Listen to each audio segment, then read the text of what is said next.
kaya, sedang berkembang atau negara maju, semuanya ngalamin krisis finansial. Dan kita lihat bidang finansial ini benar-benar sangat memukul perusahaan besar, perusahaan kecil, sehingga banyak yang ambruk. Bukan itu aja, ditambah dengan keadaan sekarang ini ya, kita lihat perang Ukraina, perang Rusia itu membuat begitu dunia itu mengalami krisis energi, krisis pangan, semuanya luar biasa. Bahkan ada negara yang bangkrut. Jadi bukan perusahaan besar aja yang bisa bangkrut, tapi negara pun bisa bangkrut. Puji Tuhan, kita perlu tuntunan Tuhan yang akan dibawakan oleh hambanya, Bapak Pendeta Dr. Teologi Insinyur Yonatan Wiryohadi yang luar biasa. Beliau ini benar-benar dipakai Tuhan secara luar biasa.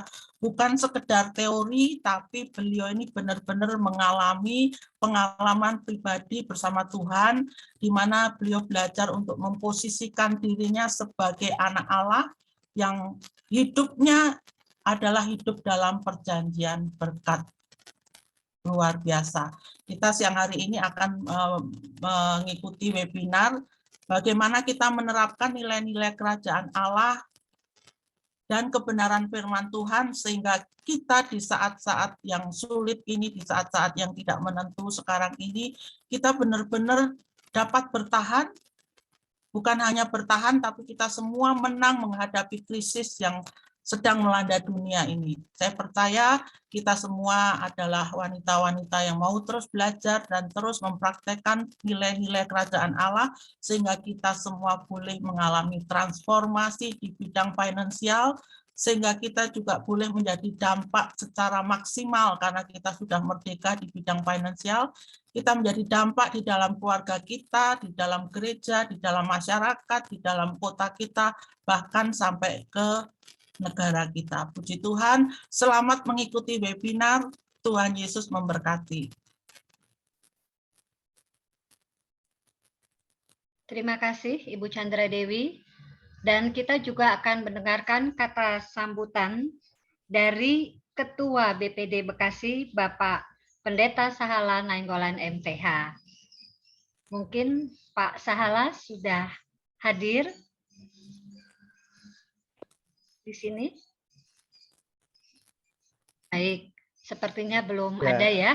Stefanus ya penggantinya, karena Pak Sahala ada pelayanan di gereja lokal, jadi saya minta izin untuk Pak Stefanus membawakan kata sambutan. Silakan Pak Stefanus. Terima kasih Ibu Chandra. Salam sejahtera bagi kita semua. Saya mewakili Ketua BPD Bekasi, Bapak Pendeta Sahala Nainggolan MTH. Saya menyapa pertama kepada Bapak Pendeta Dr. Yonatan Wiryohadi. Selamat pagi Bapak.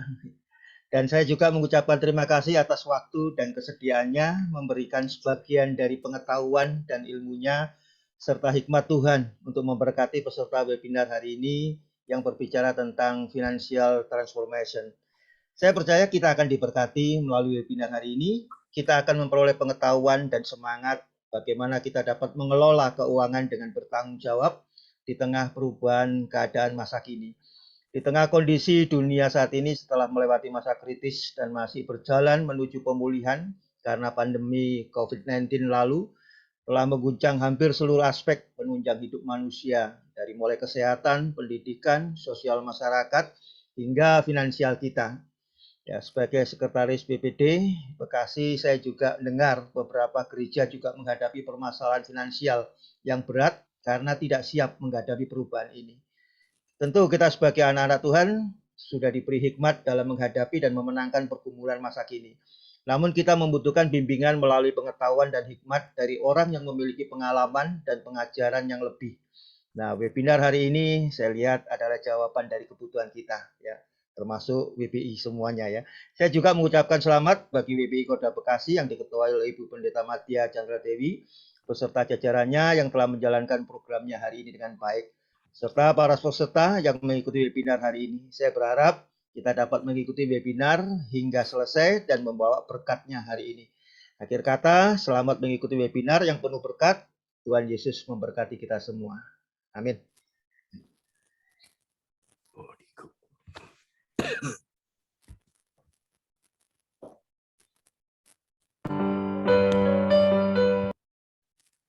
Shalom ibu-ibu semuanya. Halo. Shalom, pasti semua hari ini kita pasti diberkati lebih luar biasa lagi. Sebelum kita masuk dalam topik webinar kita, terlebih dahulu kita mau menyembah Tuhan. Mari kita angkat hati kita angkat tangan kita di hadapan Tuhan. Terima kasih Bapa buat kebaikan-Mu di dalam hidup kami, buat pertolongan-Mu yang luar biasa Tuhan, sehingga bisa mengumpulkan kami setiap kaum wanita yang ada di Bekasi Tuhan, untuk kami berkumpul Tuhan di dalam webinar ini Tuhan. Kami percaya Tuhan setiap kami yang ikut join saat ini Tuhan, kami diberkati Tuhan untuk topik ini Tuhan. Berkati Tuhan semuanya di dalam nama Tuhan Yesus. Haleluya, haleluya, amin. Mari kita angkat satu pujian ini di hadapan Tuhan.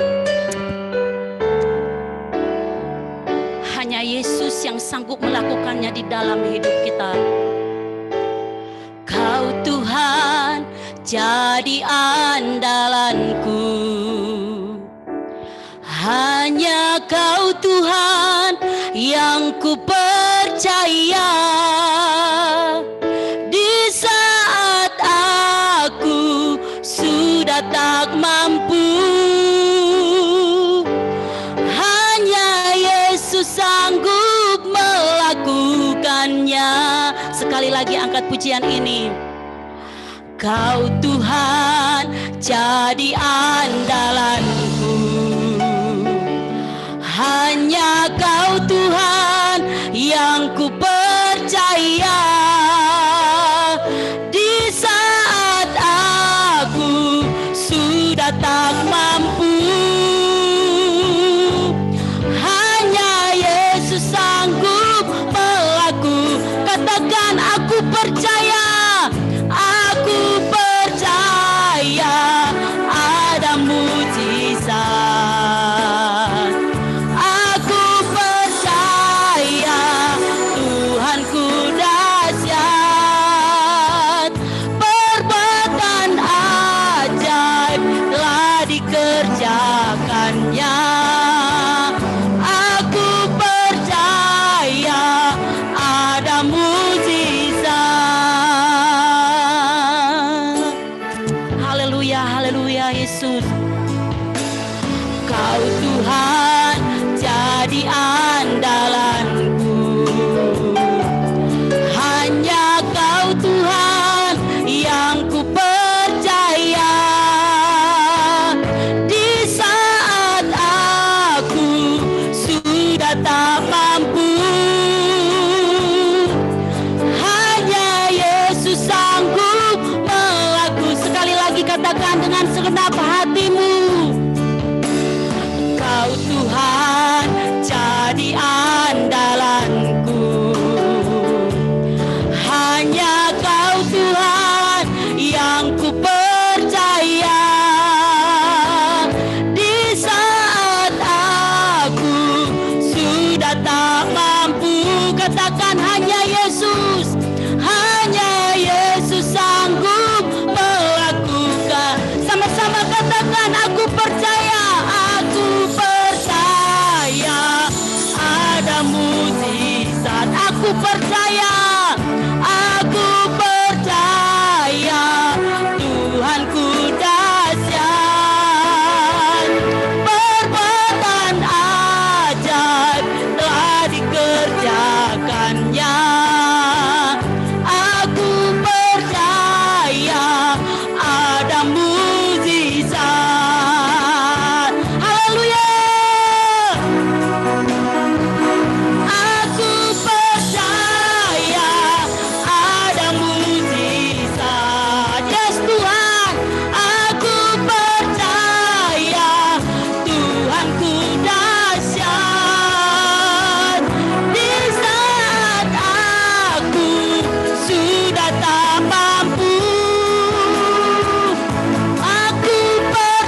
Bapak Pastor Biro Hadi Tuhan yang menjadi saluran berkat buat kami siang hari ini. Berkati hamba-Mu ini Tuhan Yesus secara luar biasa Tuhan. Berkati juga Tuhan setiap kami Tuhan yang menjadi mendengarkan akan kebenaran, akan sesi yang disampaikan Tuhan. Berkati setiap kami Tuhan. Haleluya, haleluya, haleluya Tuhan. Ada berkat yang luar biasa yang kami mau tangkap Tuhan di dalam webinar ini Tuhan. Haleluya, haleluya. Segala pujian, segala kemuliaan, segala hormat kami kembalikan hanya di dalam nama Tuhan Yesus. Haleluya, haleluya. Yang percaya sama-sama katakan amin.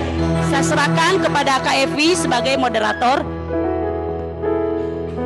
Shalom, Bapak Ibu Saudara dikasih Tuhan. Baik, saya akan membacakan profil hamba Tuhan yang akan memberkati kita pada siang hari ini. Profil Pendeta Dr. Insinyur Yonatan Wiryohadi. Beliau lahir di Pati 31 Januari 1963. Memulai pelayanan tahun 1998 dan tahun 2004. Beliau mengembalakan GBI World Transformation Center atau GBI WTC Serpong. Visi beliau agar jemaat menjadi jemaat yang kudus, dewasa, dan mengalami terobosan dalam 7 pilar kehidupan. Beliau seorang gembala, pengajar, dan pengarang buku-buku rohani Kristen. Saat ini beliau mengembalakan 15.000 jemaat dan 60 family church.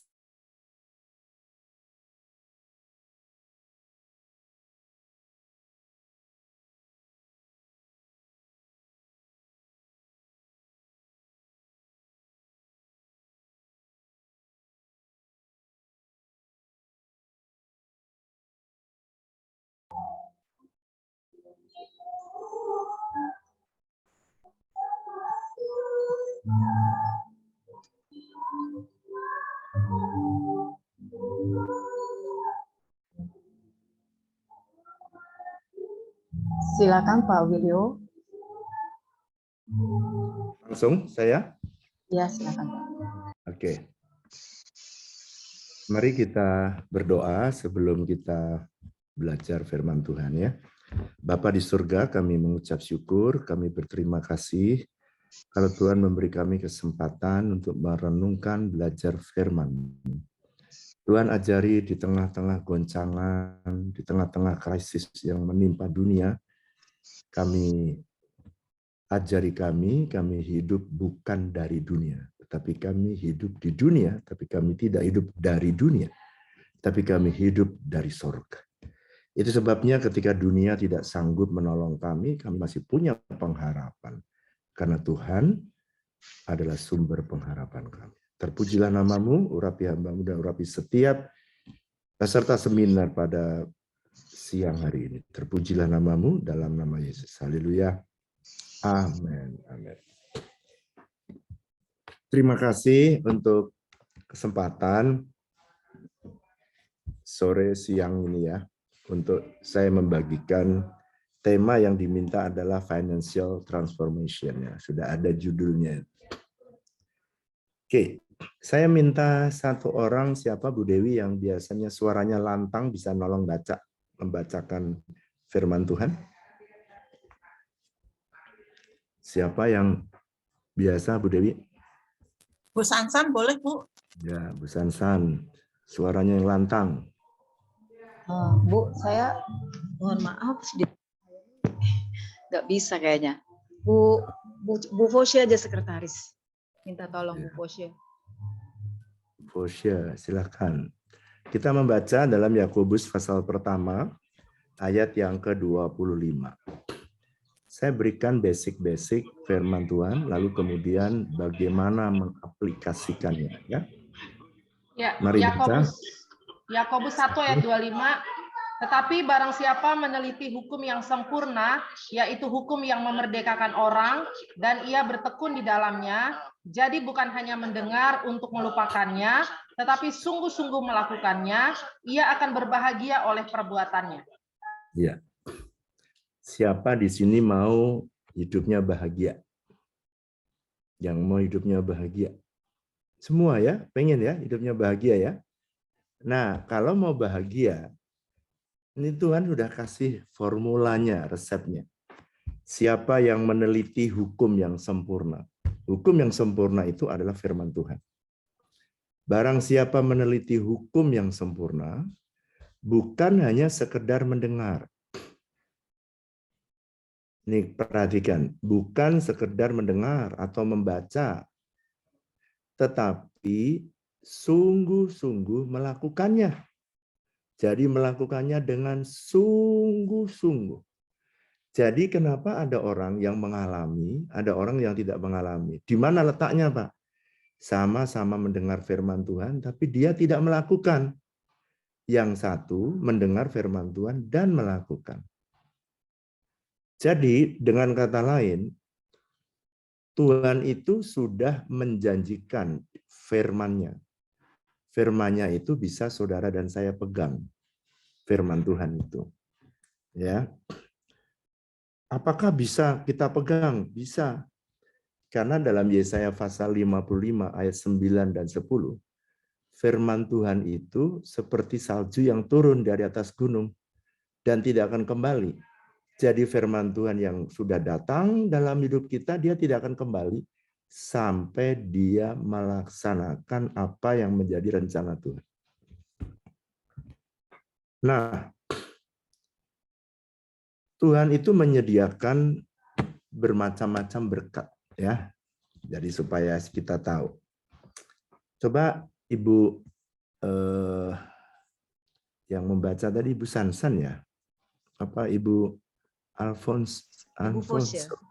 Bu Di tempat Fosya. saya lagi ada pesta tetangga, jadi suaranya agak keras, nanti ganggu. Oke. Bu Fosya Oke. minta tolong Bu Fosya.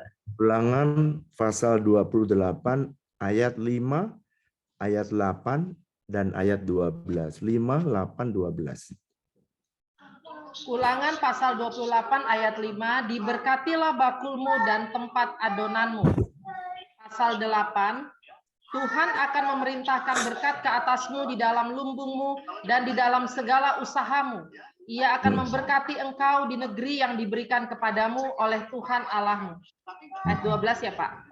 12. Tuhan akan membuka bagimu perbendaharaannya yang melimpah, yakni langit, untuk memberi hujan bagi tanahmu pada masanya dan memberkati segala pekerjaanmu, sehingga engkau memberi pinjaman kepada banyak bangsa, tetapi engkau sendiri tidak meminta pinjaman. Oke. Sekarang perhatikan ayatnya. Ada Tuhan menyediakan 3 macam berkat ya. Saya bagi aja 3. 1, berkat bakul. Apa tuh Pak berkat bakul? Berkat bakul adalah berkat yang diberikan oleh Tuhan setiap hari, dimakan cukup. Makanya Matius pasal 6 ayat 11, berikanlah pada hari ini makanan kami yang secukupnya. Berikan kepada kami pada hari ini makanan kami yang secukupnya. Jadi berkat bakul itu berkat yang setiap hari diberikan kepada kita. Yang kedua, kadang-kadang ada berkat pada hari itu, tapi ternyata lebih daripada apa yang kita bisa makan. Jadi, saudara ada berkat yang kedua, namanya berkat lumbung. Jadi kalau diberikan oleh Tuhan lebih, maka jangan diciak semua. Harus disimpan. Makanya ada berkat lumbung, ayat 8. Apa yang terjadi kalau berkat lumbung ini semua dimakan jadi berkat bakul? Waktu krisis tidak ada apa-apa. Waktu susah, yang lain susah, ikut susah. Jadi harus ada saving. Jadi berkat lumbung ini adalah berkat yang kalau sekarang saya terjemahkan, berkat yang tidak habis dalam 1 hari, lalu saudara dimasukin tabungan atau di saving. Ya. 2 berkat ini, baik berkat bakul dan berkat lumbung, itu sama-sama dua-duanya ini adalah berkat yang datang dari dunia ini. Jadi berkat, kenapa Pak sebut berkat datang? Saudara kalau jadi sekretaris di satu perusahaan, saudara ada berkat lumbungnya, ada berkat bakul. Saudara mau Kristen, nggak Kristen, tetap saudara diberkati. Dapat gajian maksud saya. Ini biasanya dua ini, berkat bakul dan berkat lumbung, itu berkat yang saudara bisa dapatkan melalui dunia ini. Jadi ini kalau tanah yang kita kelola menghasilkan, ya berarti berkat bakul dan berkat lumbung. Semua orang di dunia bisa mengakses dua berkat ini. Tapi ada satu berkat yang tidak bisa diakses oleh semua orang, yaitu namanya berkat yang berasal dari sorga. Ayat 12 tadi yang dibaca, itu dikatakan biar berkat yang turun dari langit. Langit dalam bahasa aslinya dipakai kata samayim. Samayim itu artinya heaven. Jadi ayat 12 itu bukan langit. Kalau langit, bahasa Inggrisnya itu adalah sky. Tetapi di situ ditulis heaven. Kalau saudara membaca bahasa Inggrisnya, Ulangan pasal 28 ayat yang ke-12, itu berkat yang berasal dari sorga. Kan asik, orang bisa hidup secara manusiawi, dua berkat ini di dunia, atau berkat Bapa sebutannya. Yang satu ini berkat khusus, atau berkat dari berkat ini berkat Allah, ini berkat khusus atau berkat Bapa. Siapa yang bisa dapat, Pak? Yang bisa dapat adalah orang-orang yang punya akses dengan surga melalui Tuhan Yesus. Makanya WBI ini atau PBI, WBI dan PBI kan ada bapaknya ya, pria battle ini, ada Pak Win soalnya kan. Ada Bu Win, ada Pak Win, ada Bu Doko, ada Pak Doko. Artinya Tuhan itu mempersiapkan kadang-kadang seperti sekarang ini, dunia tidak bisa diharapkan. Jadi ada berkat untuk saudara yang khusus, yaitu berkat yang bisa diakses oleh saudara yang datangnya dari sorga. Ya, oke. Sekarang, Pak, kalau berkat bakul dan berkat lumbung, saya tidak usah ajarin, karena saudara bekerja jualan pecel, dapat berkat. Jualan siomay, dapat berkat. Jadi sekretaris, dapat berkat. Jadi direktur, dapat berkat. Tapi ada satu berkat yang tidak bisa diakses oleh orang semua di muka bumi. Kecuali dia mengenal sorga melalui Tuhan Yesus. Itu sebabnya saya mau membahas bagian yang ketiga, ya, berkat yang datangnya dari sorga. Karena datangnya dari sorga, berarti ini berlaku secara supranatural. Coba baca ya, Ibu Fause. Ibu Fause ya. Efesus pasal 1 ayat yang ketiga. Saudara perhatikan ya, Tuhan itu bukan menyediakan, akan menyediakan. Enggak, coba saudara baca Efesus 1 ayat yang ketiga. Efesus 1 ayat ketiga, terpujilah Allah dan Bapa Tuhan kita Yesus Kristus, yang dalam Kristus telah mengaruniakan kepada kita segala berkat rohani di dalam sorga. Jadi, perhatikan ayat ini. Ayat ini berkata bahwa Allah telah itu berarti sudah. Saudara itu telah disediakan di sorga, ya, berkat di dalam Yesus Kristus, ada berkat yang ada di sorga. Dia bukan ditaruhnya di Bekasi. Ya, taruhnya di mana berkat ini? Di sorga. Bukan di Pondok Gede. Ya, ditaruhnya di sorga. Nah, itu sebabnya karena ditaruhnya di sorga, banyak orang yang sulit mempercayai, sulit mengaksesnya. Padahal sebenarnya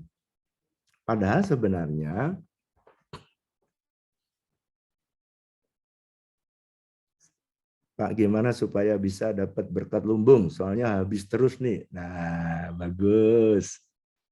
Dengarkan saya. Setiap berkat yang datang dalam hidup saudara selalu, katakan bersama saya, selalu mengandung ya 4 komponen ini. ya. Selalu mengandung 4 komponen ini. Jadi 4 komponen nanti saya jelaskan. Salah satunya itu harus ada saving. Kalau saudara berkata, saya nggak pernah bisa saving, Pak. Nah, dengarkan, Yesus berkata, kalau kamu tidak bisa mengelola yang kecil, aku tidak bisa percayakan pengelolaan yang besar.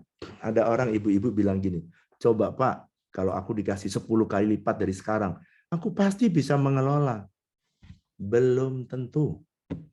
Jadi rumusnya begini, apa yang tidak kamu kelola, kata Tuhan, apa yang tidak kamu manage, pasti akan hilang. Saya ulangi ya, apa yang tidak kamu manage, pasti akan hilang. Apa yang tidak kamu kelola, pasti akan hilang. Apa aja? Waktu, Anda nggak manage, hilang. Duit, Anda nggak manage, hilang. Di sini letak daripada para ibu-ibu. Pentingnya ibu-ibu menolong bapak-bapak justru. Karena yang bisa nyimpen itu biasanya ibu-ibu. Saya tuh ya sampai kaget nyekolahin anak saya itu dari SD sampai mahasiswa sampai S2 selesai. Istri saya tidak pernah minta duit ke saya anaknya sekolah. Saya tanya, kok kamu nggak pernah minta duit sih? Karena dia kelola uang-uang yang kecil itu di saving untuk anaknya sekolah. Nah, itu adalah kemampuan dari ibu-ibu. Jadi kalau saudara berkata gini, Pak, sekarang saya tidak ada yang di saving. Kenapa? Nggak cukup. Justru ketika sedikit itu adalah ujian buat saudara, apakah saudara bisa nggak dipercaya yang gede? Sebelum dipercaya yang gede, harus setia perkara yang kecil. Ya, jadi nggak ada Tuhan itu, ini rumusnya. Orang tidak mungkin langsung dipercaya duit besar, perkara besar, pelayanan besar. Tidak mungkin, dia harus melalui ya, bisa dipercaya perkara yang kecil.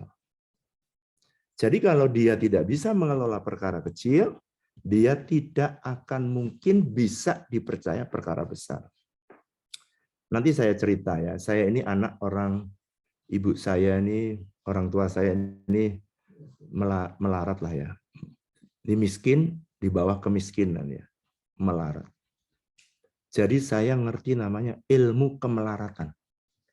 Saya cukup paham ilmu kemelaratan. 20 tahun saya melarat. Jadi puluhan tahun saya hidup dalam kemelaratan. Nanti saudara-saudara yang pengen belajar tentang ilmu kemelaratan, ya saya ahlinya. Dan kenapa orang melarat? Saya ahlinya. Karena saya di sana 20 tahun. Nanti saudara yang melarat-melarat belajar sama saya punya ilmu kemelaratan. Ya, nanti belajar, nggak apa-apa. Jadi kenapa kok kita tuh nggak bisa dipercaya besar? Karena rumusnya nggak bisa dipercaya kecil, tidak mungkin bisa dipercaya besar. Impossible. Nah ini statement saya. Apa yang tidak kamu kelola, pasti akan hilang. Kesehatan juga gitu. Kesehatan saudara tidak kelola. Apa yang tidak kamu kelola, kesehatannya hilang. Akan hilang. Ya, sekarang saya lanjut.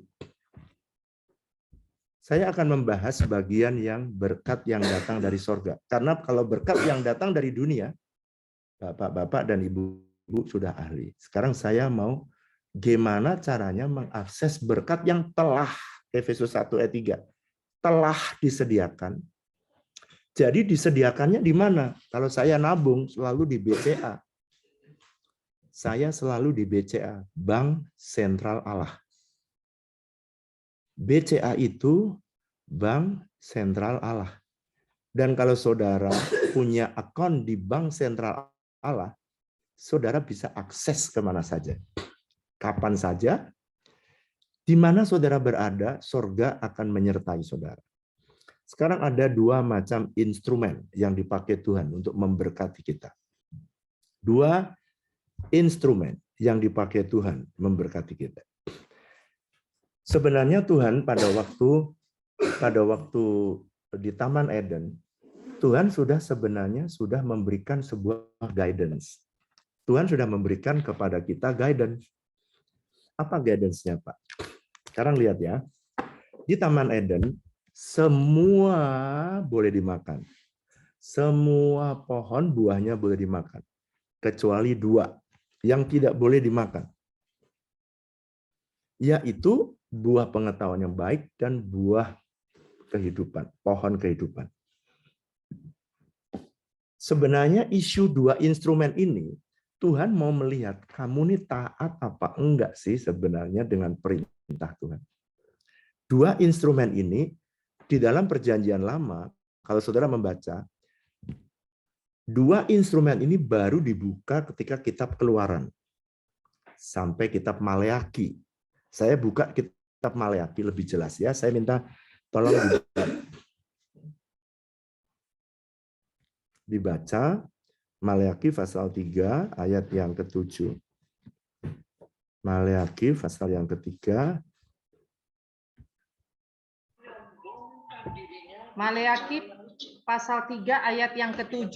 Sejak zaman nenek moyangmu kamu telah menyimpang dari ketetapanku dan tidak memeliharanya. Kembalilah kepadaku, maka aku akan kembali kepadamu, firman Tuhan semesta alam. Tetapi kamu berkata, dengan cara bagaimanakah kami harus kembali?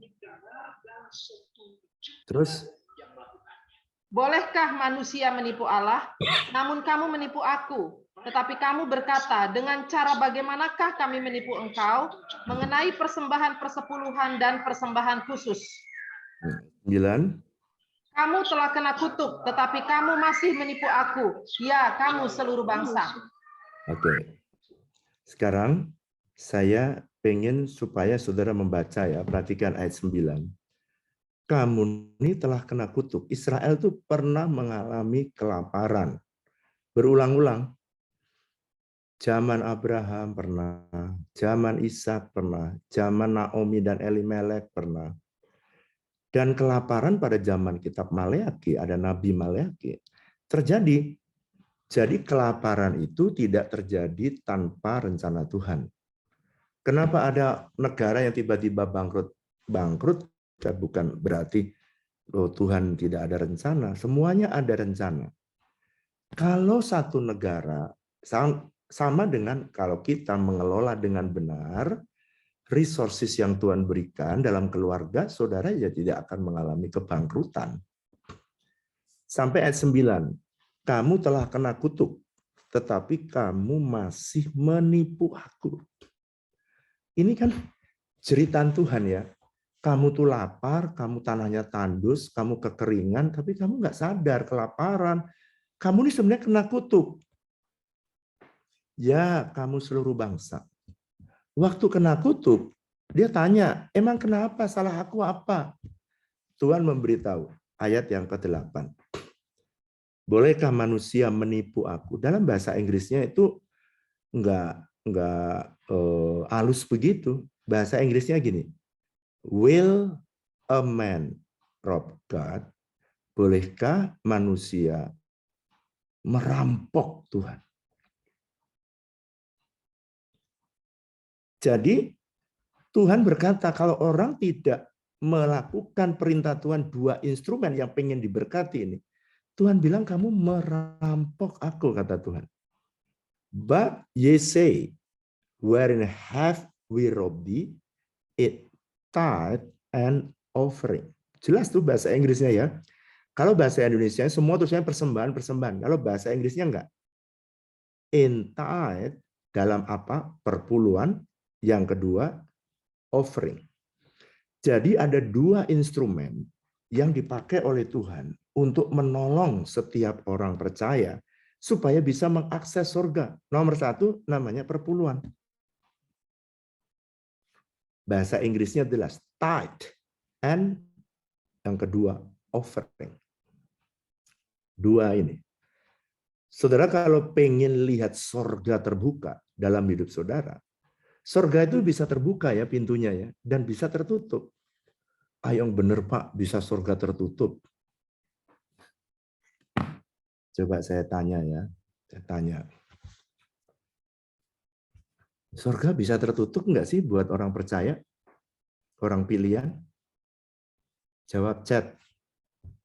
Surga itu bisa terbuka, bisa tertutup nggak sih? Kalau bisa terbuka berarti surga bisa tertutup dong. Jawab chat. Bisa nggak surga tertutup? Saya tunggu ya chatnya ya. Sampai keluar chatnya. Bisa. Bisa, Pak. Oke.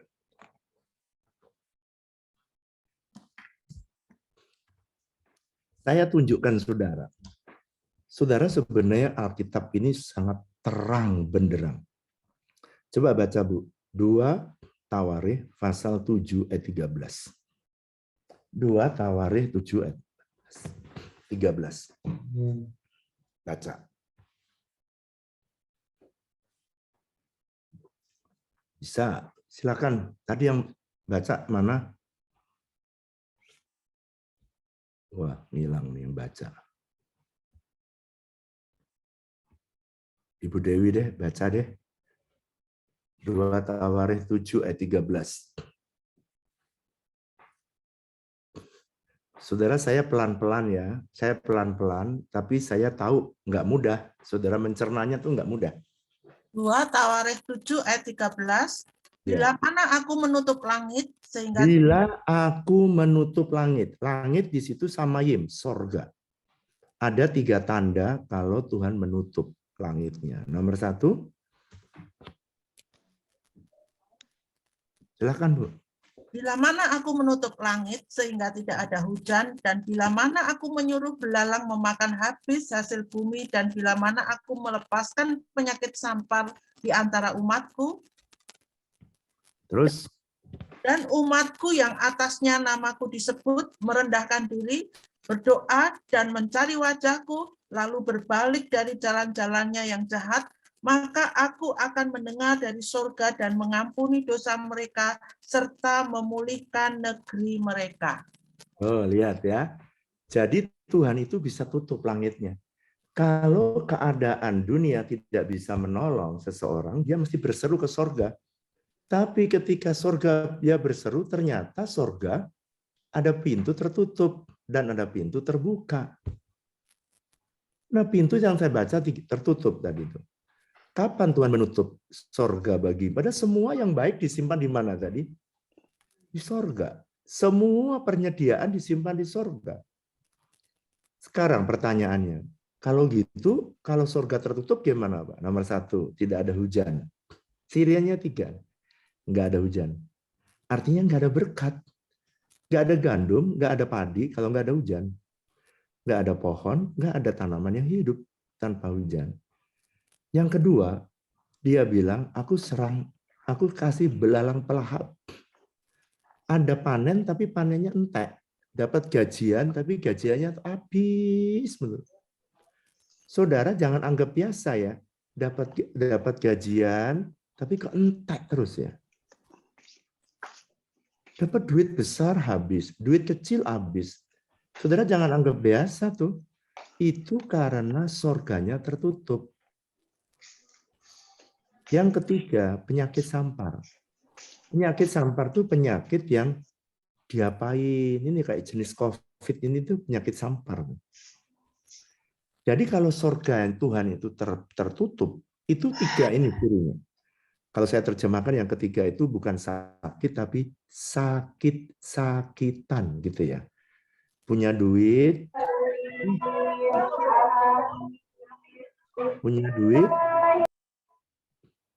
punya duit tapi dimakan sakit, dibawa ke dokter. Yang makan duitnya siapa? Dokter, ya kan? Dapat duit, kepleset, tulangnya patah. Dokter ortopedi deh yang dapat duit. Kita dapat duit sih, tapi semuanya itu enggak. Kalau orang Jawa bilang muspro, hilang, percuma. Kenapa? Hidup yang terkutuk atau hidup dengan sorga yang tertutup itu mengerikan, mengerikan. Nah, Tuhan berkata, kalau ada sorga tertutup, berarti ada sorga terbuka. Sorga terbuka itu Kenapa sorga bisa terbuka? Dengarkan ini baik-baik. Berarti kalau sorga terbuka, ada hujan, ada berkat. Belalang pelahap disingkirkan.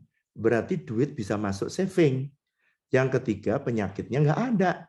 Dengan kata lain, bukan pergi ke dokter, tapi duitnya lari ke saving.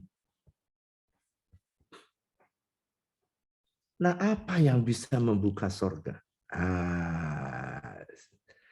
Apa yang bisa bikin hidup dengan sorga terbuka? Mari membaca Maleakhi pasal 3 ayat 10. Silakan Bu Dewi.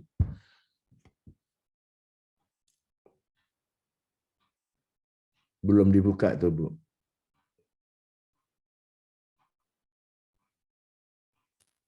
Maleakhi 3 ayat 10, bawalah seluruh persembahan ke dalam rumah perbendaharaan, supaya ada persediaan makanan di rumahku, dan uji aku, firman Tuhan semesta alam. Aku tidak akan bagimu tingkap-tingkap langit dan mencurahkan berkat kepadamu sampai berkelimpahan. Di situ kata langit. Kata langit di situ. Kata langit.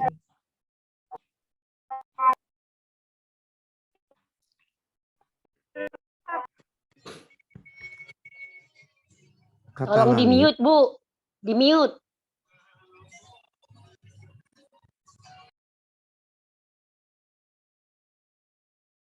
Pak, suaranya masih termute, Pak. Ya. Dibantu. Kamu bisa bantu Indri ya kalau ada ditolong. Sekarang lihat saya. Tuhan memberikan cara. Tuhan memberikan cara bagaimana sorga bisa terbuka. Jadi masalahnya adalah kamu ini hidup dengan sorga terbuka apa sorga tertutup. Kalau kamu hidup sorga tertutup, tadi nggak ada berkat, banyak penyakit, lalu ada yang ngabisin belalangnya. Ada sih berkatnya tapi habis. Kalau begitu, kalau pintu buka terbuka, wow berarti ada berkat, belalangnya disingkirin, nggak ada sakit penyakit. Nah, saya menjelaskan terlebih dahulu, apa sih Pak yang bisa membuka sorga? Alkitab tulis, kalau kamu memberi perpuluhan, sorga itu terbuka. Jadi ada 3 fungsi memberi perpuluhan. Kenapa harus taat perpuluhan? Isu perpuluhan bukan isu uang. Isu perpuluhan adalah isu ketaatan. Saya ulangi ya, banyak orang berpikir bahwa perpuluhan itu isunya uang. Bukan. Perpuluhan itu adalah isu ketaatan. Di Taman Eden nggak ada uang. Di Taman Eden itu buah dari pohon, jangan kamu makan. Ribuan pohon boleh kamu makan buahnya. Tapi yang satu jangan. Kata Tuhan.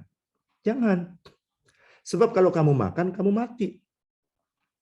Tapi dasar manusia, begitu sorga terbuka, tidak tutup karena dia melanggar. Jadi isu perpuluhan bukan isu uang. Isunya adalah mau taat atau tidak. Saya sebutkan ada 3 ya yang dicatat di dalam Maleakhi pasal 3.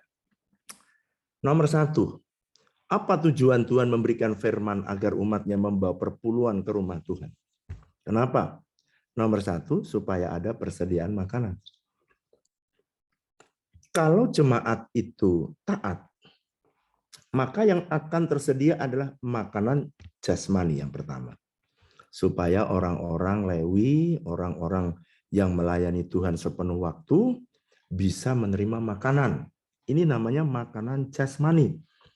Agar gereja bisa memberi makan kaum Lewi, imam, orang-orang yang sudah dedikasi hidupnya untuk melayani Tuhan.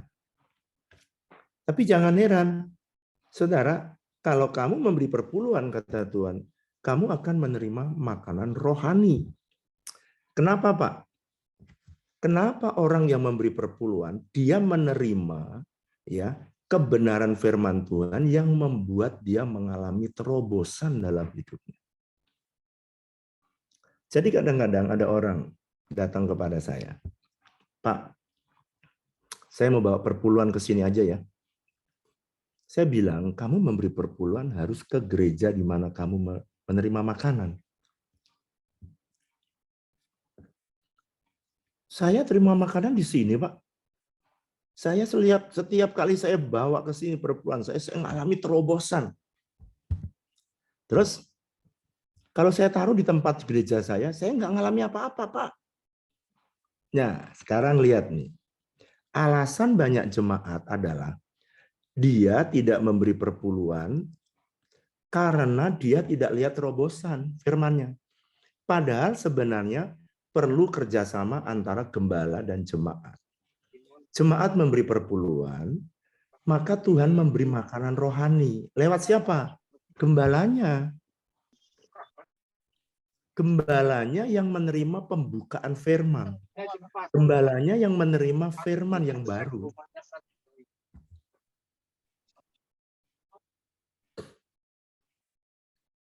Jadi kenapa ada gereja yang bahkan ada gembala yang datang sama saya, Pak, saya itu stres ya setiap kali khotbah ke jemaat. Saya tanya, kenapa? Aduh, Pak, stres banget, Pak, saya. Kalau khotbah gereja lain tuh, saya pakai satu khotbah bisa kemana-mana, Pak.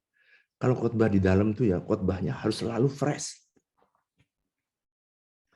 Kalau umat Tuhan itu memberi perpuluhan, itu gembalanya nggak stres. Gembalanya banyak firman yang datang yang membuat jemaat mengalami terobosan.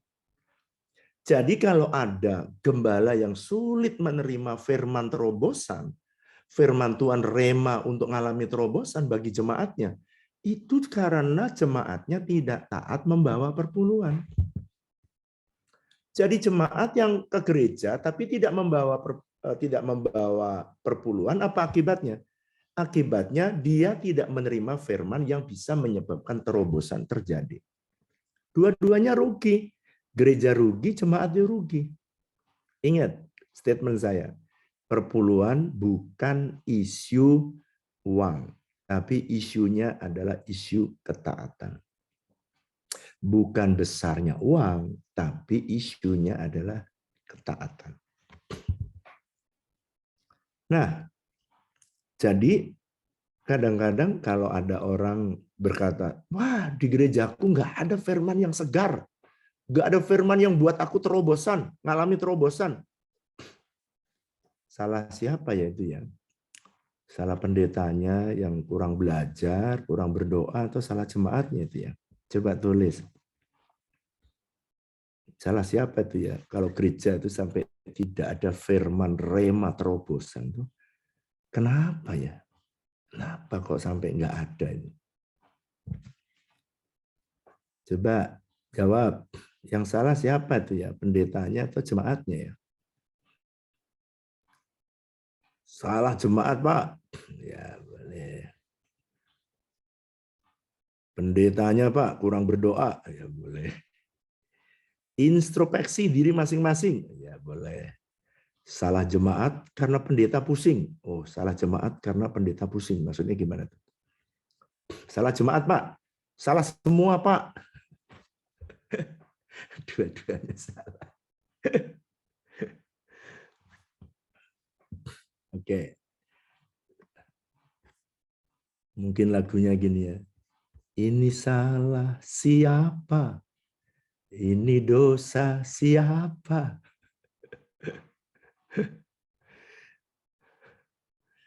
Salah dua-duanya. Itu gembala, pendeta itu stres nggak dapat firman itu gara-gara kamu para jemaat tidak bawa perpuluhan. Kalau bawa perpuluhan, maka maaf ya, pendeta tidur aja dikasih firman. Tidur aja dikasih firman. Saya lagi tidur, jam 1 dibangunin, ayo bangun. Kenapa? Tiba-tiba itu ada deretan firman yang saya bagi. Saya bangun aja, saya ketik. 1 jam dapat 2 bahan khotbah. Kenapa? Malam-malam diinspirasi Tuhan, dikasih firman. Kenapa? Ya jemaatnya taat. Jadi sebenarnya dua-duanya. Kebutuhan untuk pribadi nggak cukup, Pak, sehingga tidak ada waktu untuk mendalami firman. Salah semua kan? Pendeta disalahin, jemaatnya disalahin. Wah, ini salah siapa? Kurang duit itu salah siapa? Jadi semua. Nah, sekarang saya buka nih pelan-pelan ya, saya pelan-pelan. Yang kedua, kenapa kok Tuhan memerintahkan kita memberi perpuluhan? Karena perpuluhan itu bisa membuka sorga. Asik kan? Pintu sorga terbuka. Maleakhi 3 ayat 10. Uji aku firman Tuhan semesta alam. Tidakkah aku akan membuka pintu-pintu sorga bagimu? Wow. Yang ketiga, kalau kamu memberi perpuluhan, maka perpuluhan itu menjadi pagar. Pagar agar aset yang Tuhan percayakan kepada kita terlindungi, dijagai. Jadi aset gereja, aset saudara sebenarnya nggak boleh turun tuh. Kenapa? Ini ada pagernya. Kalau kita taat memberi perpuluhan, ini udah ada pagernya. Aset saudara harusnya bertambah, bukan berkurang. Nggak boleh berkurang. Karena ada pagernya. Kalau saudara mau jual aset, belikan aset yang lebih besar. Berarti bertambah juga asetnya. Nah, sekarang berarti saya cerita ya. Satu hari saya diberi celana oleh jemaat. Celana itu saya buka harganya $. Kalau saya kurskan waktu saya dikasih itu harganya itu 8.500.000. Berarti saya kalau mau sebelum saya pakai, saya harus memberi perpuluhan nih. 850. Ya. Saya bilang, perpuluhannya aja udah dapat celana sendiri nih. Kan bisa dibelikan celana lagi. Lalu dia bilang ini, saya pengen Bapak pakai. Saya bilang sama istri saya, Ma, tolong ya Ma ya. Kamu bayar perpuluhan, saya pengen pakai. Sebab waktu itu saya pengen seminar di Banyuwangi kalau tidak salah. Nah, istri saya bilang, udah pakai aja. Nanti saya akan memberi perpuluhan di sana. Saya akan bawa perpuluhannya. Saya akan transfer. Saudara tahu nggak? Celana yang saya pakai itu. Celana yang saya pakai itu tidak saya pakai bawa berangkat, lalu saya ganti, pulangnya saya pakai lagi.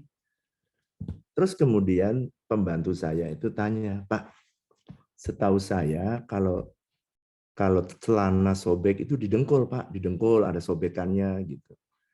Ini Bapak kok sobekannya di pantat ya? Apa memang Bapak sobek di pantat? Gitu. Terus saya bilang, yang benar serius kamu. Itu sobeknya itu bentuknya L gitu saudara. Jadi sobek gitu. Saya nggak tahu duduk di mana sehingga robek bentuknya L. Sehingga pada waktu saya pakai otomatis celana dalam saya kelihatan. Nah pembantu saya, Pak, itu robek loh, gede loh Pak. Lalu saya buka. Begitu saya buka saya kaget. Kenapa kok kaget? Karena secara manusia itu nilainya, harganya itu nggak mungkin kalau saya pakai itu bisa sobek kayak begitu. Bentuknya L. Saya langsung panggil istri saya. Kamu sudah beri perpuluhan belum ini? Langsung dia bilang, waduh Pak, belum Pak. Kenapa sobeknya kok L? Karena lupa. Lupa memberi perpuluhan, saudara. Sejak itu, saya beritahu sama istri saya tidak mau pakai barang apa saja dari jemaat sebelum kamu perpuluhkan. Nanti berbahaya, nanti sobeknya bisa di pantat yang tidak wajar.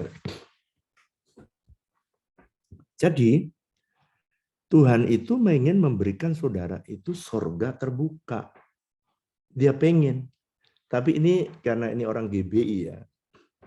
Saya ini ada di BPP, ada di BPH. Ketua umum kita itu suka kadang-kadang curhat, curcol. Dia bilang ini, Pak Wiryo, tahu nggak gereja GBI itu ada 6.600.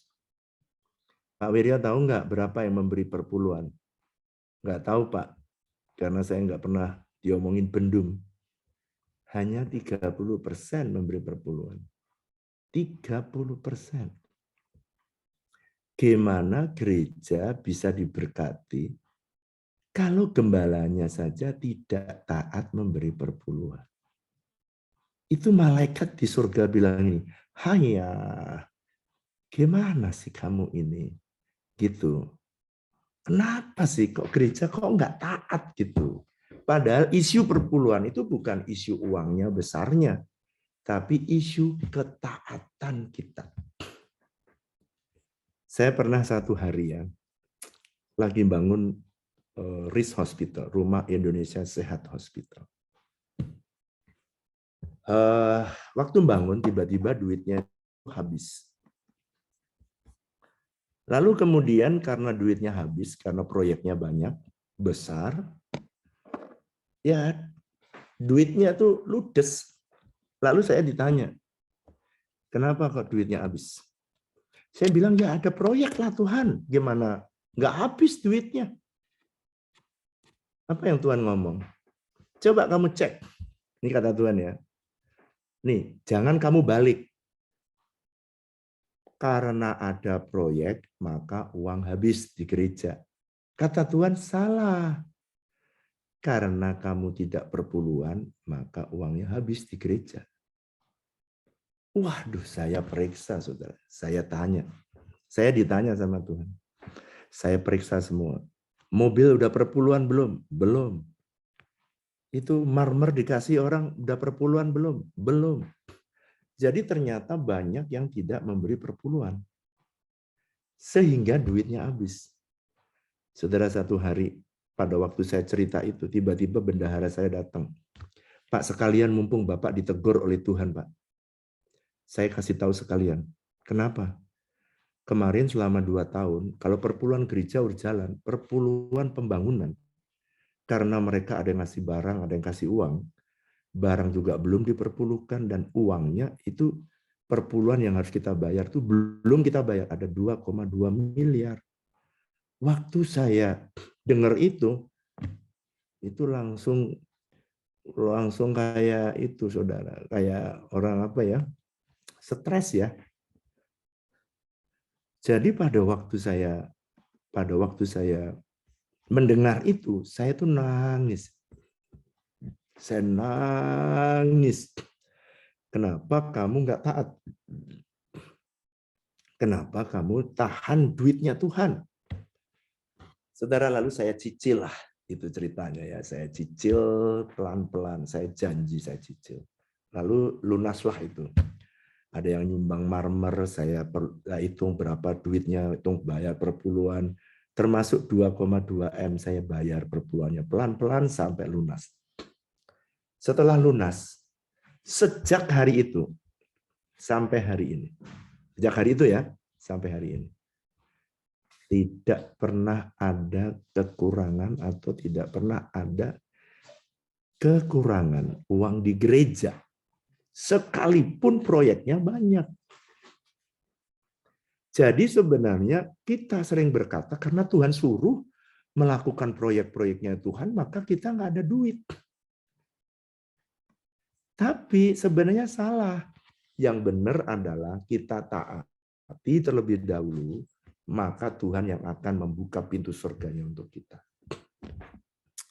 Oke, sekarang saya itu bahas yang perpuluhan. Ya kan ada 2, yang satu ya. Yang satu untuk membuka surga. Oke, perpuluhan.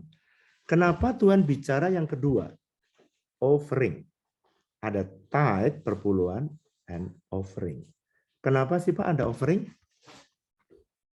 Persembahan atau offering gunanya adalah untuk melipat gandakan aset atau untuk multiplikasi aset. Coba saya minta Ibu Dewi baca Markus pasal 4 ayat 8.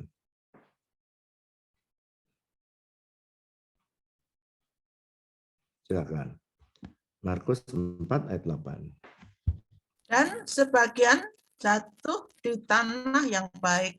Ia tumbuh dengan suburnya dan berbuah. Hasilnya ada yang 30 kali lipat, ada yang 60 kali lipat, ada yang 100 kali lipat. Jadi, Jadi, kalau kita memberi persembahan, itu bentuknya kayak benih. Tadi kita siapkan uang kita namanya untuk perpuluhan. Yang kedua namanya benih. Benih ini untuk apa, Pak? Kalau saudara membaca Lukas pasal 16, ayat yang ke-12 sampai 14, di sana dikatakan, coba Bu, baca Lukas pasal 14, kitab Lukas pasal 16, ayat 12, Bu. Ya, silakan, Bu.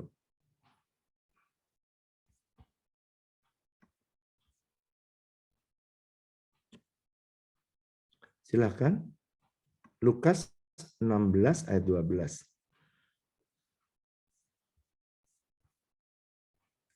Ibu masih di mute itu. Di open dulu. Dan jikalau kamu tidak setia dalam harta orang lain, siapakah yang akan menyerahkan hartamu sendiri kepadamu? Lihat ya, semua berkat yang datang dalam hidup kita, lihat saya jelaskan. Itu bukan semua milik kita. Ada harta yang dititipin di dalam berkat yang kita terima. Satu adalah harta milik Tuhan, perpuluhan. Kedua adalah harta milik orang lain. Artinya ada orang yang perlu saudara dan saya bantu, dan itu uangnya dititipin ke tempat saudara. Ini ayatnya. Kalau kamu tidak bisa dititipin, ya, maka kamu juga kalau kamu tidak bisa setia, yang kecil dititipin jumlah kecil, ya aku tidak bisa mempercayakan harta kamu yang sesungguhnya. Jadi apa artinya, Pak? Artinya begini, jadi Tuhan itu pengen supaya saudara, kecuali perpuluhan, saudara siapkan benih. Ini saya hidupi sejak saya mahasiswa, ya. Lalu saya menikah, saya suruh istri saya melakukan yang sama seperti ini. Waktu saya melayani di gereja, saya suruh lakukan seperti yang saya ajarkan pada saudara. Dan semua ministry saya suruh lakukan yang serupa. Karena kalau kita punya benih, maka bisa kita lipat gandakan, atau kita bisa dapat 30, 100, 60, dan 100 kali lipat. 100 kali lipat itu maksudnya apa, Pak? Hasil optimal. Jadi kalau orang ulangan nilai 10, nilai 10 soal, ya, maka saudara tetap akan ada nilainya 100. Jadi 100 itu bukan 100 kali, bisa 200, bisa 1000. 100 itu adalah nilai maksimal atau optimal harvest yang bisa saudara bawa pulang. Oke, masih berapa menit, Bu? Bu Dewi, apakah sudah habis waktu saya? Masih bisa, Pak. Berapa menit lagi? Sampai tuntas. Oh, sampai tuntas. Biar ada waktu tanya jawab dong, biarin, nggak apa-apa, tanya jawab boleh. Sekarang saya buka ya. Kalau saudara udah diberkati Tuhan, pengen dimultiplikasi, ini caranya. Kalau perpuluhan itu nilainya tetap, ya, tetap dari setiap saudara keluarkan 10. Nah, kalau saudara memberi, nanti jadi gini ya cara saudara ngitung. mengelola keuangan kita. Gimana sih Pak ngelola yang sehat? Semua sudah dapat berkat, bagi di 4 tempat, 4 pos. Pos pertama adalah perpuluhan. Pos yang pertama. Saudara keluarkan 10% untuk perpuluhan. Lalu yang kedua, saudara keluarkan 10% untuk benih. Pak, boleh nggak 5%? Ya boleh, karena benih tidak ditentukan. Boleh nggak 15? Boleh. Kenapa kok Bapak 10? Kalau ada yang tanya nanti saya jelaskan. Kemudian saudara maksimum, saudara boleh pakai uang di tangan saudara itu maksimum cuma 70% dari penerimaan yang saudara kasih. Jadi ada seorang anak yang bekerja kasih orang tua, itu sebagian perpuluhan atau bukan? Kasih orang tua ya bukan perpuluhan, Ibu. Perpuluhan itu dibawa ke rumah Tuhan, ya. Kalau kasih orang tua namanya benih. Pokoknya semua di luar perpuluhan namanya benih. Persembahan ucapan syukur, persembahan nolong orang miskin, nolong pembangunan, ya semua itu berupa benih, ya. Benih itu bisa berlipat ganda kalau saudara tahu cara menggunakannya. Jadi ingat ya, 10% tadi perpuluhan. 10% apa? Benih. Benih. Lalu saudara untuk operasional, bayar listrik, bayar telepon, bayar makan, maksimum 70%. Jadi setiap uang yang dapat harus ada yang namanya saving. Savingnya minimum 10%. Kalau saudara bisa menggunakan operasionalnya itu di bawah 70%, misalnya 60%, maka saudara bisa menabung atau savingnya 20%. Kalau 50% saja, maka tabungannya bisa 30%. Ya, saudara bisa atur di situ. Tapi maksimum berapa, Pak? Berapa maksimum? Maksimum 70% operasional. Jadi kalau duitnya sedikit, ya sedikit itu mengandung 4 ini. Perpuluhan 10%, benih 10%, operasional 70%, lalu saving 10%. Pak, kalau saya nggak bisa saving gimana? Ya berarti kamu tidak dipercaya oleh Tuhan bisa ngelola. Nama ujian pengelolaannya gagal. Jadi statement saya, kalau kamu tidak bisa mengelola, pasti habis, pasti hilang. Pasti hilang. Apa yang tidak saudara kelola, pasti habis. Sekarang saya ajari cara supaya multiplikasinya besar. Ya. Ada yang 30, ada yang 60, ada yang 100. Kalau ibu-ibu Korda Bekasi maunya berapa kali lipat? 30? Apa 60? Berapa tuh maunya?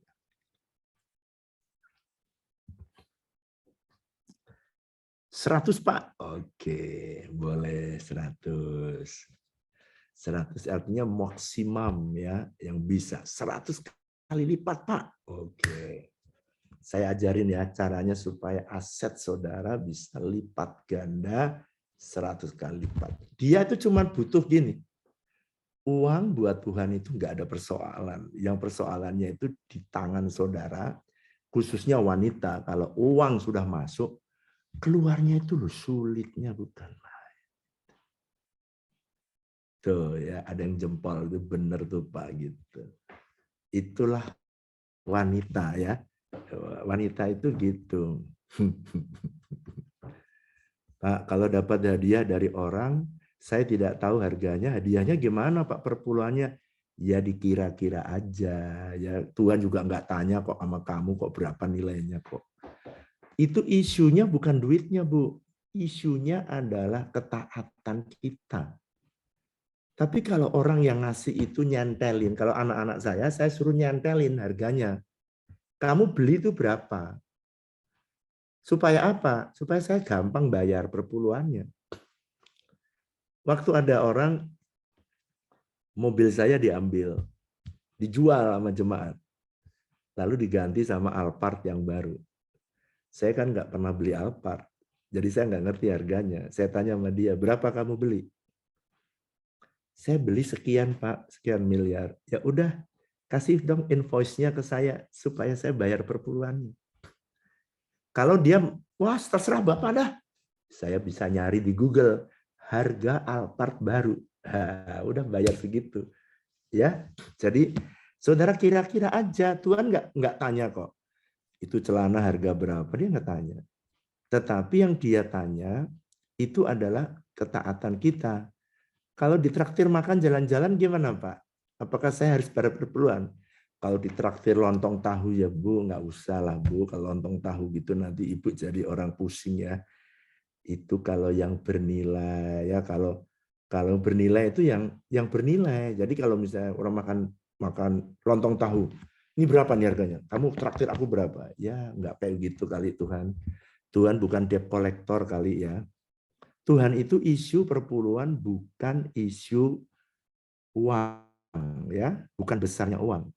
Pak, kalau bagian dari perpuluhan diberikan ke orang miskin, gereja kecil, pendeta di pedalaman, gereja lokalnya sudah mampu besar, bagaimana Pak? Saudara mesti kembali, ingat ya, tadi 10% apa saudara? Perpuluhan, bawa ke rumah Tuhan. Yang kedua, kalau mau nolongin orang, pakai benihmu. Benihmu nolongin pendeta lain, nolongin gereja lain, nolongin ministry lain, silakan. Pembangunan gereja di daerah, silakan. Jangan sampai saudara tidak diberkati karena saudara sorgamu tertutup. Ini banyak orang kan miskin terus. Kenapa? Karena sorganya nggak terbuka.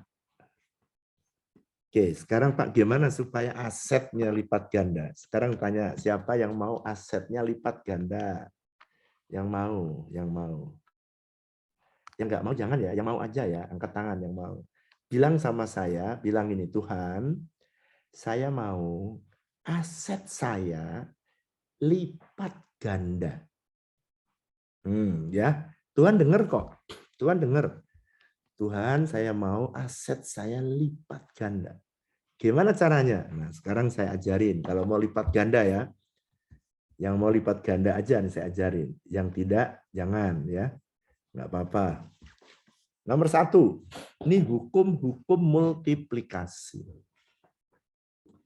Nomor 1, benih harus ditanam. Pak, maksudnya apa? Maksudnya, kalau saudara punya benih, sekarang saya ceritain ya, saudara punya benih. Benih saudara bisa sisihkan, boleh. Tetapi kalau benih tidak Anda tabur, nggak akan lipat ganda. Saudara simpen aja tuh punya benih 10% terus, banyak makin banyak, Anda nggak dapat lipat ganda. Anda tidak akan melihat lipat ganda. Jadi benih itu harus ditabur. Harus ditanam, ya. Ini perhatikan. Tuhan tidak digerakkan oleh kebutuhan, tapi Tuhan digerakkan oleh iman. Saya terangkan nih pelan-pelan. Terangkan ya.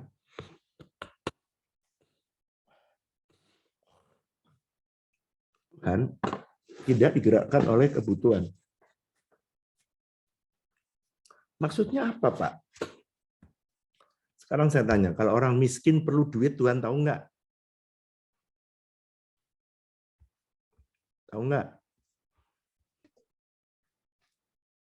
Pak, misalnya nih, suami saya mau berangkat kerja, terus saya minta uang jajan nih, apakah saya harus bayar perpuluhan juga, Pak? Ya enggak, kalau perpuluhan udah perpuluhan yang minta jajan yang enggak perpuluhan lagi. Itu perpuluhan melulu lagi.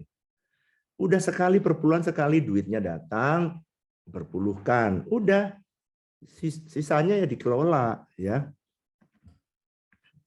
Pak, kalau kita punya peliharaan seperti ayam, bagaimana perpuluhan Pak? Ayamnya beranak dan ada yang dipelihara untuk dimakan. Nah, saudara hitung begini. Kamu tadi punya berapa? 10 ayam. Sekarang jadi berapa? 100 ayam. Berarti kamu perpuluhan 9 ayam. 9 ayam kamu bawa ke gereja boleh. 9 ayam kamu jual, masukin duitnya boleh. Bilang Pak Gembala 9 ayam ini hasil ayamku. Boleh. Pak Gembalanya bisa makan ayam tiap hari itu. Karena dapat ayam 9. Tuhan itu nggak repot seperti yang Anda pikirkan. Pak, kalau dapat utangan juga bayar perpuluhan. Ya enggak lah, kamu utang kok perpuluhan. Semua berkat yang perpuluhan, ya opo sih. Perpuluhan itu yang punya, yang kamu terima berkat dari Tuhan, itu baru perpuluhan. Kalau utang itu beban, yang nggak perpuluhan itu. Nah sekarang perhatikan, Anda punya benih. Kalau perpuluhan harus dikeluarkan tiap bulan. Ada yang tiap minggu, boleh. Tapi kalau benih, tidak dikeluarkan tiap bulan, tergantung musimnya. Kadang-kadang ada panitia pembangunan. Ya. Jadi perpuluhan itu nggak harus selalu bentuk uang ya Pak. Ya enggak lah. Kalau hasil jual mobil, tanah gimana Pak? Ya ambilin tanah, bawa ke gembalamu tanahnya. Pak, satu hari saya dikasih tanah sama jemaat ya, 4.500. Pak, aku mau kasih Bapak ya, ini adalah benih saya untuk Bapak, 4.500. Saya terima. Saya terima. Pak, kalau saya dapat uang angpau waktu Imlek, apakah perpuluhan? Ya iyalah, kan bukan utang, kan penghasilan itu. Gimana sih? Pak, kalau bayar perpuluhan dibayarkan 3 bulan sekali boleh Pak. Saya pernah dengar katanya kena bunga 2%. Ah, Tuhan bukan debt collector, jangan didengerin kayak gini. Nggak ada Alkitab gitu, ada bunga 2%, nggak ada. Tuhan kita itu Allah yang baik. Dia pengen menolong saudara supaya saudara itu taat. Tapi bukan jadi kayak debt collector, Tuhan perlu duit kamu. Tuhan nggak butuh duitmu. Ingat, isu perpuluhan bukan isu uang. Bukan isu uang. Tapi isunya adalah isu ketaatan. Misalnya nih, harusnya 9 ekor ayam. Tapi kamu hitung kira 8. Apa Tuhan marah? Enggak juga. Karena memang sulit ngitung. Nih anaknya udah gede nih, gede tapi lebih gede nih ya. 8 aja Tuhan oke. Enggak masalah. Tuhan, yang ini kalau ngasih Tuhan jangan yang jelek. Ini kakinya patah nih. Wah ini untuk Tuhan aja ya, nggak laku dijual nih, untuk Tuhan aja. Nah, nanti ada hukumnya lagi tuh. Kalau ngasih Tuhan itu yang terbaik. Orang miskin, Tuhan tuh tahu dia perlu uang. Tapi Tuhan tidak bisa menolong orang miskin itu dengan memberikan uang kepada dia. Kalau orang miskin dikasih uang, uangnya akan lenyap ke laut. Kenapa? Dia tidak mampu mengelola uang. Makanya dia miskin. Nanti kalau ilmu kemelaratan, nanti ada sesi sendiri ya, belajar tentang ilmu kemelaratan. Siapa yang menikmati perpuluhan, Pak Gembala atau gereja? Perpuluhan itu dimasukin gereja. Nanti ada tim keuangan sama gembala yang mengatur keuangan gereja. Ini untuk operasional, ini untuk gaji full timer, ini untuk ini. Itu gembala dan orang keuangan. Nggak boleh gembala sendiri, masukin sendiri, nggak boleh. Tidak ada accountability partner dan itu membahayakan, ya. Nggak bisa gede, saudara nggak bisa diberkati. Kejadian pasal 8 ayat 22. Hukum tabur tuai. Selama kamu menabur, pasti akan menuai. Kalau kamu tidak pernah menabur, kok kamu pengen menuai? Ya, omong kosong lah. Ya. Anda harus menabur yang kedua, Anda harus menabur apa yang Anda ingin tuai.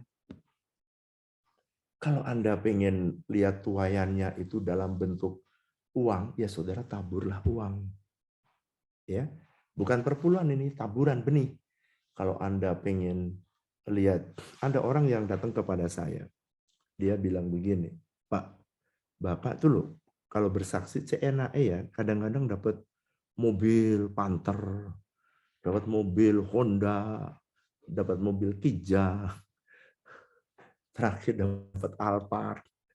Alphard dapat lagi 2 kali Alphard. Alphard masih enak, diganti lagi Alphard yang baru. Dia tanya gini, Pak, apa sih rahasianya Bapak mengalami itu? Terus tanya dia, kalau kamu pengen tomat, kamu kira-kira tanam biji apa ya?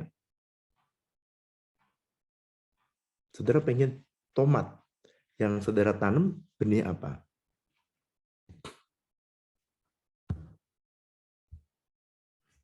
Benih apa coba? Tomat dong Pak, bagus. Kan nggak mungkin saudara ya, tanam toge, keluar tomat gitu. Nggak mungkin tuh saudara. Jadi saudara pengen durian, ya tanam durian. Ada orang tanya sama saya, Pak, Bapak itu kok sering dapat mobil ya? Lalu saya jawab, kenapa saya sering dapat mobil? Karena saya juga sering menabur mobil. Masa saya nabur mobil dapat kerupuk? Kalau dapat kerupuk ya satu rumah. Jadi kalau tentunya ya nggak bisa langsung nabur mobil, dulu sedikit ya dari melarat diberkati Tuhan, ya melakukan prinsip-prinsip tadi, lalu naik ya dari melarat jadi miskin, ya toh? Diberkati Tuhan lagi, dari miskin naik lagi jadi cukup, terus gitu. Tuhan tuh nggak senang mendadak, dia pengen latih saudara bisa ngelola dengan baik. 3. Ukuran yang Anda pakai akan menentukan hasil tuaian. Sebab dalam 2 Korintus 9 ayat 6, kalau Anda memberi banyak, maka Anda akan menerima banyak. Itu kuncinya. Takaran yang kamu pakai akan dipakai Tuhan. Kalau kamu menabur sedikit, menuai sedikit. Menabur banyak, menuai banyak. Tapi orang Bekasi maunya menabur sedikit, menuai.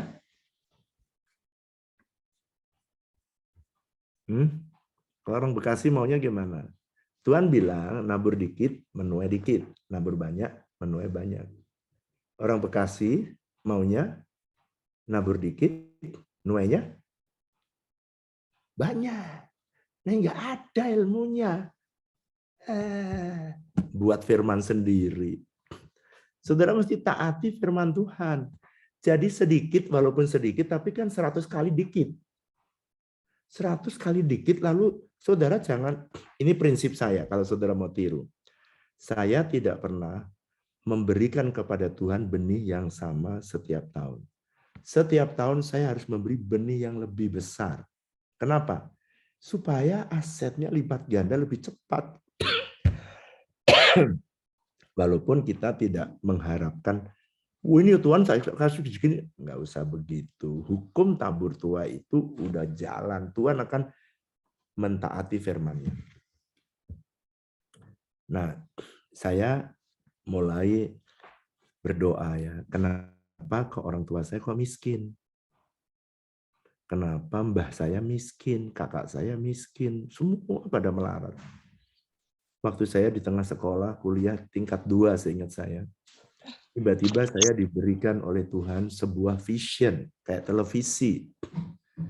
Bagaimana orang tua saya kalau memberi ke gereja. Jadi nyanyiannya lagunya begini. Persembahan kami sedikit sekali, kiranya Tuhan terimalah dengan sedih hati.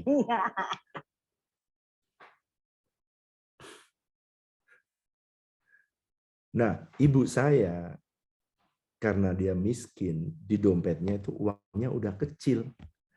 Mana bisa orang melarat ya dompetnya uangnya kecil. Tapi menggenapi lagunya, sedikit sekali. Maka ibu saya selalu ngajak saya mampir di toko seberang gereja. Ada warung. Ya, ada yang manggut-manggut gitu. Kayaknya punya pengalaman yang sama kayaknya gitu ya. Di situ dia beli permen 1. Ternyata tujuannya untuk menukar uang yang kecil menjadi kecil sekali. Yang kecil menjadi kecil sekali. Makanya waktu saya berdiri gitu ya, disuruh sama orang tua saya berdiri, saya dikasih 3 karena kantongnya 3. Ini kamu kantong 1, ini kantong 2. Ini hukumnya. Ukuran yang kamu pakai untuk menabur menentukan hasilnya. Kenapa orang tua saya miskin sekali? Karena dia mentaati hukum yang tadi, memberinya sedikit sekali. Nah, lagu itu saya tidak mau lagi pakai lagu itu dalam hidup saya. Itu haram deh udah. Jadi saya tidak nyanyi lagu itu.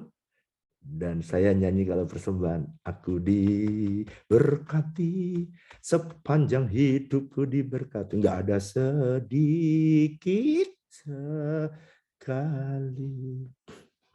Ini aneh memang. Gereja itu aneh. Mau naburnya kecil tapi pengen tuayannya besar. Nah itu enggak ada. Tuayan kecil ya hasilnya kecil. Tuayannya nabur besar, tuayannya besar. Orang Bekasi maunya naburnya kecil, tuayannya besar. Yang keempat, tuayan selalu butuh waktu. Menurut saya ini yang paling sulit untuk dilewati. Karena ada orang, kalau benihnya itu durian, harus 5 tahun. Kalau toge 3 hari. Ada orang nggak sabar. Saya udah menabur loh Tuhan. Tapi belum kelihatan. Pak, gimana kalau hanya bisa menabur benih saja? Kan nanti berkatnya berlipat ganda. Baru ada berkat, nanti baru perpuluhan. Salah. Perpuluhan itu wajib. Benih tidak wajib. Benih itu persembahan tidak wajib. Perpuluhan wajib. Kudu. Saudara tidak memberi perpuluhan, tidak memberikan benih, tidak apa-apa. Karena sorga akan terbuka. Tapi saudara akan kalah cepat dengan orang-orang yang punya pengertian dia menabur investasi di sorga. Gitu. Yang kelima, benih harus ditabur dalam tanah yang baik, yang subur. Ya, ini bisa 30, 60, 100 kali ganda.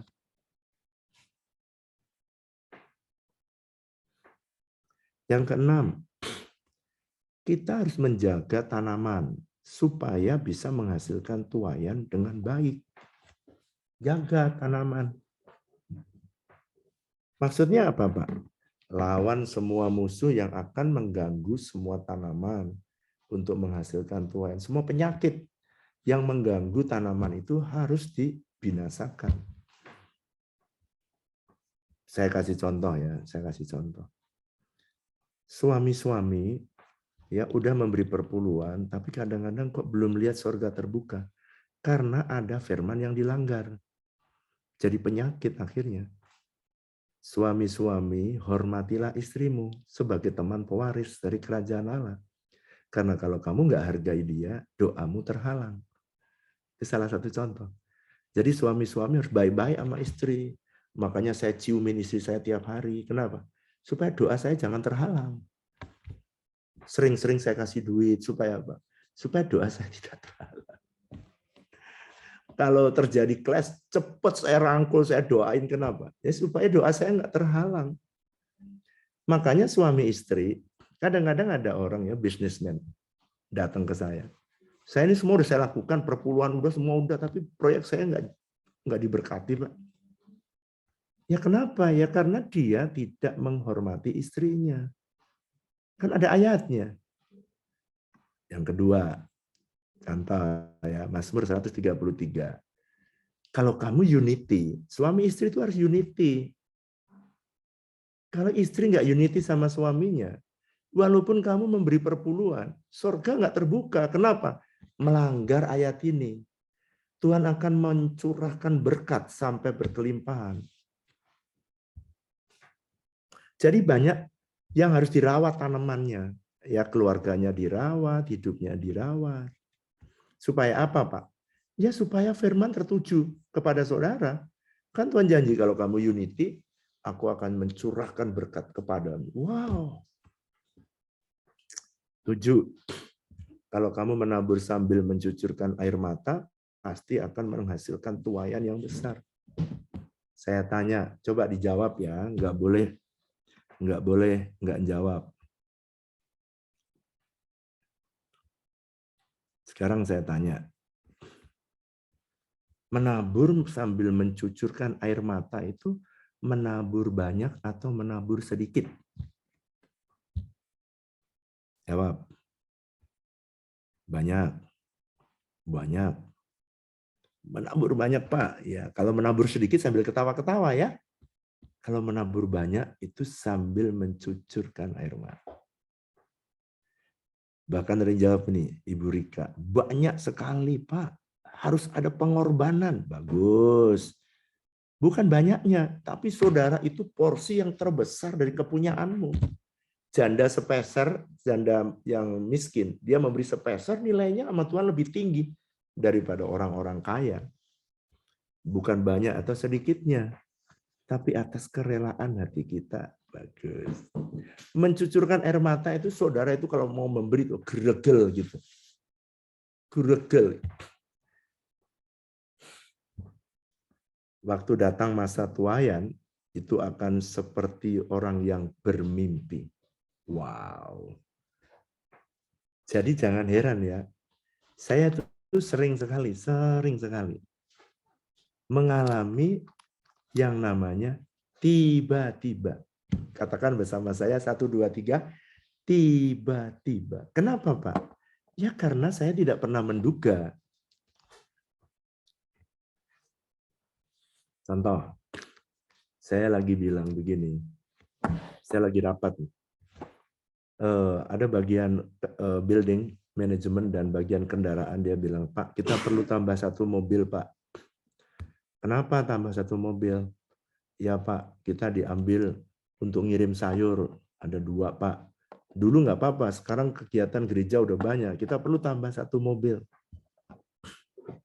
Ya udah, kita berdoa supaya beli mobil. Saya baru ngomong di rapat nih. Ya udah kita beli mobil. Tiba-tiba sorenya ada orang WA ke istri saya. Bu, kasih tahu Bapak ya, saya mau ngirim 1 mobil baru Grace untuk kendaraan operasional.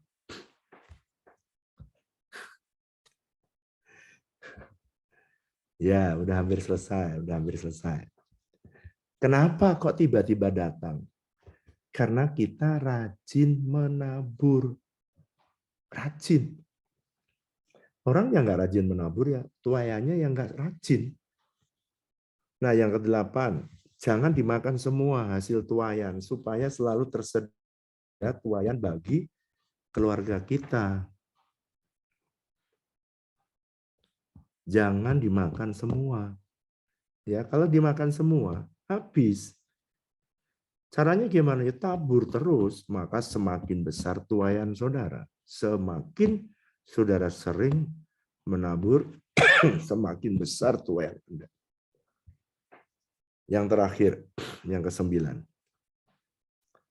Tuhanlah yang memberikan pertumbuhan.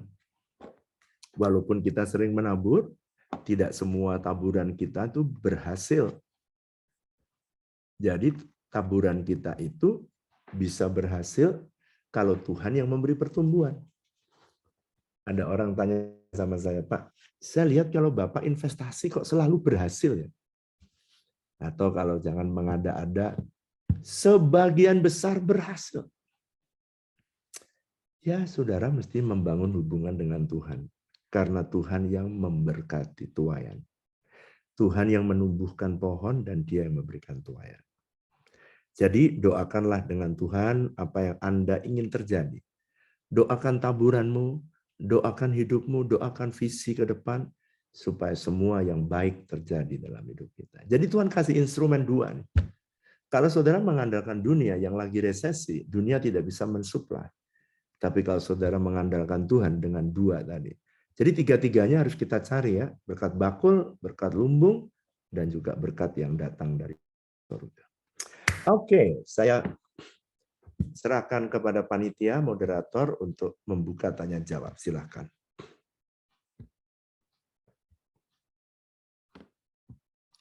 Siapa moderatornya? Bu Yuriko, silakan.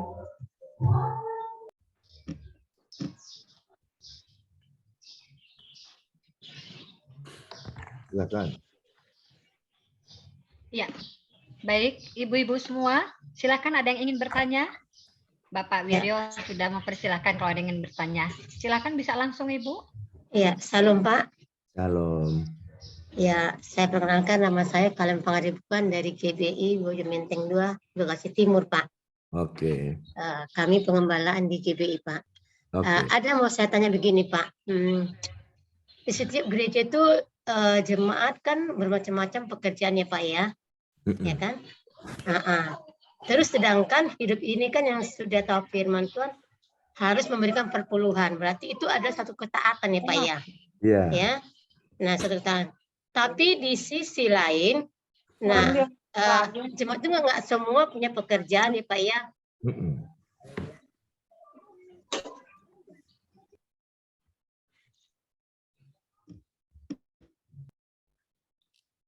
Kamu hilang. Itu Bu, dibuka Bu mute-nya. Termute. Dibuka. Silakan Ibu. Mute-nya dibuka Bu. Ya, silakan.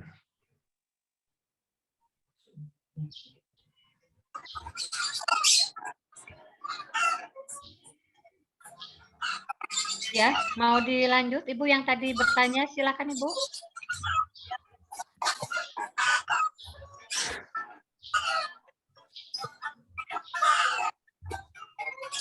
Coba yang lain dulu supaya save time. Yang lain boleh. Silakan buka langsung tanya. Silakan. Suaranya bisa dibesarin dikit Ibu. Volumenya. Ya, silakan Ibu.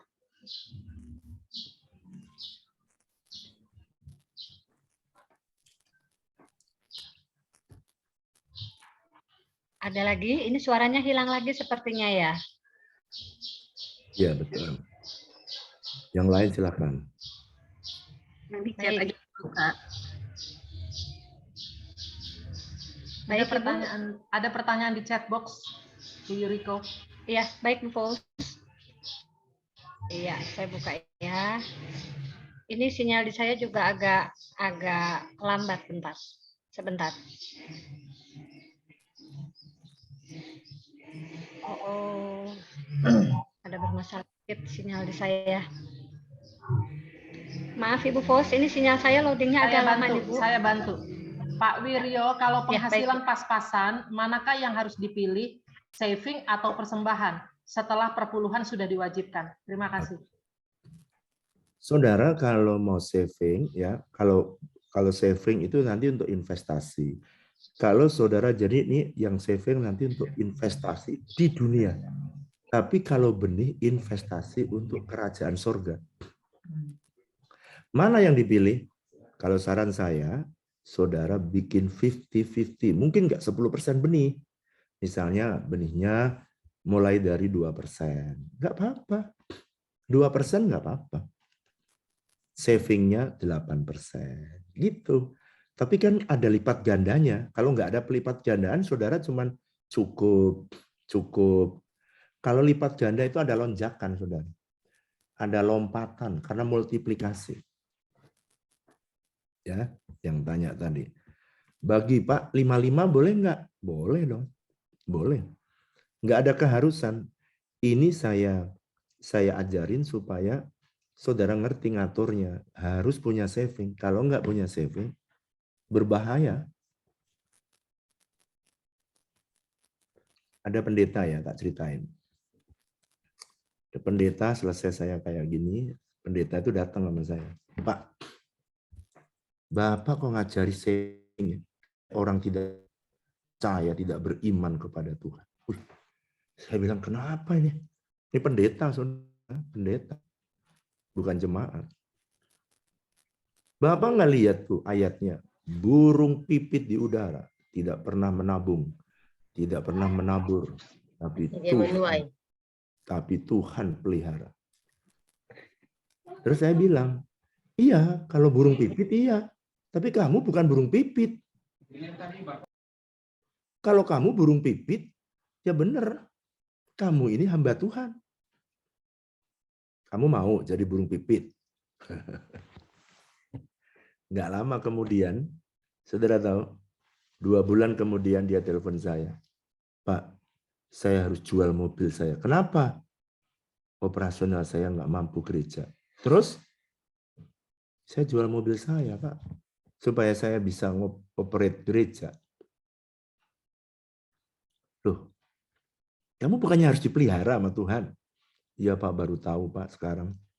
Ternyata saya bukan burung pipit. Makanya, kalau baca Alkitab itu yang benar. Pendeta kadang-kadang kalau baca Alkitab itu seenaknya. Enggak baca tuh konsisten. Kebenaran tuh ada. Kalau burung pipit benar, itu untuk membandingkan saudara. Lihat tuh burung pipit dipelihara tuh. Masa kamu nggak dipelihara? Pasti dipelihara lah. Tapi caranya untuk kamu tidak sama dengan burung pipit. Terus dia bilang gini, Bapak bisa tolongin nggak? Gereja saya Bapak yang gembalain dulu. Atur duitnya, saya mau lihat. Oke, saya tolongin. Lalu kemudian saya lagi atur 6 bulan. Ya semua tak kasih tahu caranya, semua saya cuma perintah aja, ini keluarin, ini enggak. Dalam 6 bulan, saldo di gereja itu 600 juta. Dan saya udah belikan gembalanya, beli mobil baru lagi. Pertanyaannya, kenapa tadi kekurangan jual mobil? Padahal jemaatnya sama. Karena pengelolaannya nggak benar. Saudara, orang tuh ya, bukan masalah pendetanya. Masalahnya itu kamu bisa nggak dipercaya. Kalau kamu nggak bisa dipercaya, ya nggak bisa mengalami multiplikasi. Ya nggak bisa. Lalu setelah 6 bulan tabungannya banyak. Lalu dia bilang gini, Pak, saya udah ngerti sekarang Pak. Ya terus, boleh nggak saya ambil lagi Pak, supaya saya menggembalakan lagi. Ya silakan. Dia belum belum punya kekuatan, dia udah ambil. Saudara tahu nggak? Ini itu saudara itu ada kekuatannya. Saudara tahu nggak? Gendong duit 10 juta sama gendong duit 1 miliar itu nggak sama, saudara. Ada orang gendong duit 10 juta aman, istrinya tetap 1. Begitu gendong 1 miliar, istrinya 2. Kenapa? Nggak kuat ya. Jadi saudara mesti latihan 10 juta ke 100 juta, 200 juta. Gitu loh, step by step. Jangan inginnya tuh langsung brek. Semua orang tuh pengen kaya. Yesus sudah bilang kalau kamu pengen kaya, kamu jatuh dalam berbagai macam dosa. Yang saya ajarin adalah gimana kamu belajar mengelola. Jadi orang Kristen tuh kelimpahan atau kekurangan tergantung pengelolaannya. Jadi ibu saya masih miskin. Tadi saya belum cerita. Tiba-tiba saya mulai belajar memberi perpuluhan. Sebab di gereja saya nggak pernah ada perpuluhan. Saya belajar memberi perpuluhan. Saya belajar mulai memberi benih. Saudara tahu apa yang terjadi? Saya tiba-tiba, masih mahasiswa nih, saya tiba-tiba dapat beasiswa. Selama 4 tahun, saya sekolah. Jadi dengan kata lain, orang tua saya nggak usah biayai saya sekolah. Kapan itu terjadi? Pada waktu saya melakukan hukum-hukumnya Tuhan. Jadi saudara, sama Tuhan itu jangan hitung-hitungan, jangan. Hiduplah dalam ketaatan yang penuh kepada Tuhan. Ya. Oke, silakan lanjut. Silakan moderator. Maaf, waktunya sudah habis ya. Ibu-ibu, Bapak nanti yang punya pertanyaan boleh nanti lewat panitia. Nanti kita akan kirim ke Wiryo, nanti bisa bantu lewat WA. Karena memang waktunya sudah habis. Terima kasih banyak Pak Wiryo buat waktu. San, boleh kasih masukan nggak? Ini ada beberapa pertanyaan di chatbox sudah dijawab kah sama Pak Wiryo? Bagus-bagus. Tadi yang kebanyakan sih yang di box sudah langsung dijawab sama Pak Wiryo ya pada saat penyampaian materi. Sepertinya sudah ya Pak ya, tadi sudah dijawab ya Pak. Kebanyakan Pak, yang bisa tahukah yang dimaksud belalang pelahap? Oh, ini belum. Maleakhi 3 ayat 11, belalang pelahap yang tadi. Jadi kalau surga tertutup, belalang pelahap datang. Iya, sudah kebanyakan terbuka. Iya. Kebanyakan sudah dijawab, Bu. Yang ini udah belum, Pak? Yang Pak gimana kalau hanya bisa menabur benih saja? Kan nanti berkatnya berlipat kali ganda. Nah, baru ada berkat nanti perpuluhan itu menarik nih, Pak. Salah itu, salah. Ada pertanyaan di chatbox. Ya, dengarkan ya. Saudara mesti menaruh prioritas yang pertama di yang utama. Put the first priority in the number one priority. Jadi kalau kamu prioritas pertama perpuluhan, bukan benih. Jadi perpuluhan dulu taat, surga terbuka. Nah kalau kamu punya benih, nggak taat perpuluhan, surganya tertutup, Bu. Walaupun kelihatan lipat ganda, tapi tertutup semua, nggak ada apa-apanya. Dan Tuhan bilang, kalau kita nggak memberi benih, Tuhan nggak marah. Cuman asetmu nggak tambah-nambah. Asetmu nggak nambah. Jadi waktu saya melarat, ya saya mesti menguasai uang dengan kapasitas melarat. Waktu saya mulai jadi miskin, diberkati Tuhan jadi miskin kan, naik satu step. Saya mengelola dengan yang miskin. Dinaikin lagi saya ngelola. Jadi jangan sampai menaruh yang utama yang harus malah tidak dikelola, tidak dilakukan. Jadi taruh yang pertama, ada satu buku namanya First Thing First. Dahulukan prioritas yang pertama. Gitu. Ya, jangan justru yang sunnah malah dikerjain, yang wajib nggak dikerjain. Jangan. Ya. Oke. Jadi jangan, saudara gini, nomor 1 perpuluhan. Nomor 2, tadi ada yang tanya, saving dulu atau ini? Kalau saya sarankan dua-duanya. Gimana Pak? Belum bisa 10-10. Ya udah 5-5 kan sama aja. 2-8 juga. Pokoknya ada pelipat gandaan saudara. Ketimbang asetmu tuh berhenti aja di situ. Cukup sih hidup, nggak mati sih, masih gelundung. Tapi nggak ada peningkatan. Hidupnya tuh nggak bergairah. Nah, benih itu memang disediakan untuk semua orang alami lompatan. Makanya Tuhan bilang, berilah maka kamu akan diberi. Pelitlah maka kamu akan jawab. Jawab. Berilah maka kamu akan diberi. Pelitlah maka kamu akan dipelitin. Tuh, pinter jawab. Jadi saudara mesti ada benih yang saudara lipat gandakan. Karena waktunya pendek, jadi saya tidak bisa kasih contoh-contoh semua. Kalau saya cerita contoh-contoh semua, waktunya habis. Ya. Oke, saya serahkan moderator. Ya, terima kasih banyak Pak. Ini luar biasa ya, semua ibu-ibu. Kita semua diberkati ya, semua.